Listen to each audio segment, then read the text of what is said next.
Previously,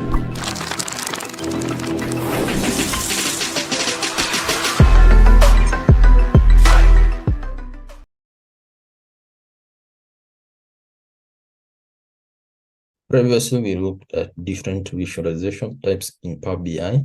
You'll notice that we haven't covered anything to do with filtering. Very easy in Power BI because we have this filter ribbon. We can add any filter that we want under this. Notice on clicking this chart, we have the categories.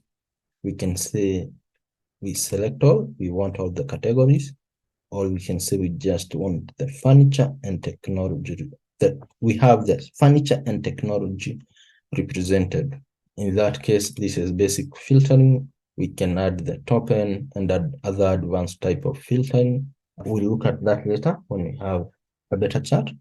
Filter based on the sum average, that is the sales average, and we can add filter using the add. We have less than or equal to, let's say less than. We want sales less than 200, the average, and sales more than. Now we want a greater than. We want it to be greater than 50. And apply the filter.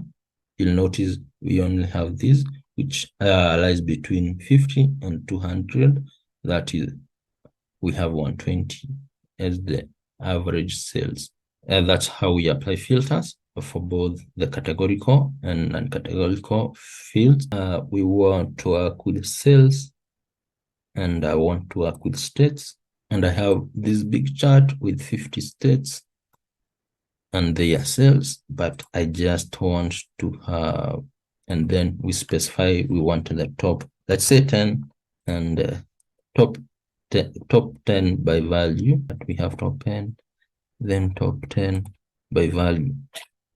The value will be the sales, and we can apply the. Now we have the top 10 by sales. That's how we work with top 10.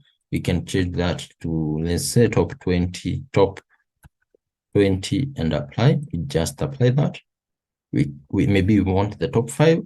We can apply it and keep on changing. We also have advanced filtering.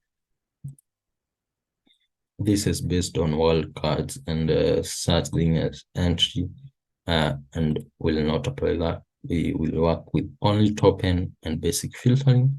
And when the filtering is done, we can clear this by clicking on that. Let's just see the top 10 in this case, and by profit. There we go. California has the highest profit. New York has the second, and so on and so forth. That's filtering. In visualizations, we can also filter in a line chart. We can add filter in line charts.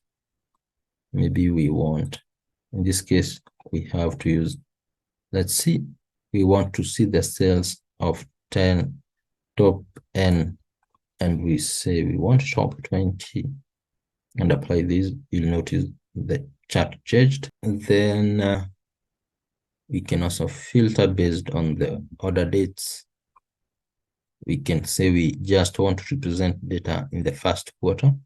There we go. We have the first quarter is July, August, and September.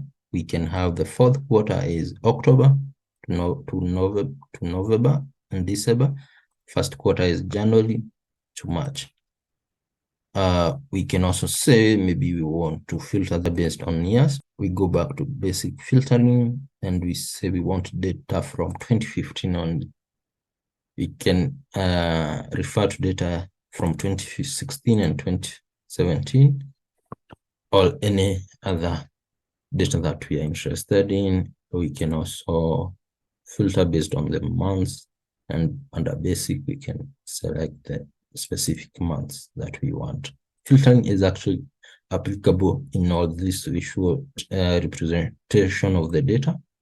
And filtering is very easy, as you have seen in Power BI. Remember that filtering is done based on specific condition to eliminate or include specific data based on a specific category. That is a specific variable.